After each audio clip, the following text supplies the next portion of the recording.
இந்த வீடியோ பார்க்குற உங்களுக்கு தான் இப்போ ஒரு சேலஞ்ச் தரப்போனா ரெடியாக இருந்துக்குவாங்க. அது என்னன்னா, இன்னைக்கு வந்து நான் ஒரு கொஸ்டின் கேட்பேன். அந்த கொஸ்டின் கரெக்டாக ஆன்சர் தெரிஞ்சுக்கணும். கமெண்ட் செக்ஷன்ல கமெண்ட் பண்ணுங்க. ஆனால் கொஸ்டின் வந்து நான் கேட்க போகிறது கிடையாது, ஜெமினி தான் கேட்க போகுது.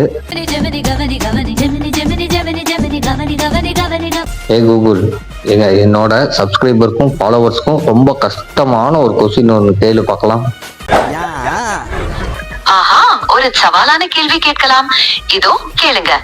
பகலில் நட்சத்திரங்களை பார்க்க முடியும், ஆனால் இரவில் பார்க்க முடியாது. அது என்ன? இதுக்கு பதில் சொல்ல முடியுமான்னு பாப்போம். உங்க சப்ஸ்கிரைபர்ஸ் என்ன சொல்றாங்கன்னு பாக்குறீங்களா? சிவாஜியா? உங்களுக்கு ஆன்சர் தெரிஞ்சதுன்னா மறக்காம கமெண்ட் பண்ணுங்க. அந்த ஃபாலோ பட்டனை அழுத்தவும். யாரோட ஆன்சர் கரெக்டா இருக்குதோ அவங்களுக்கு நான் கண்டிப்பா பின் பண்ணி வைக்கிறேன்.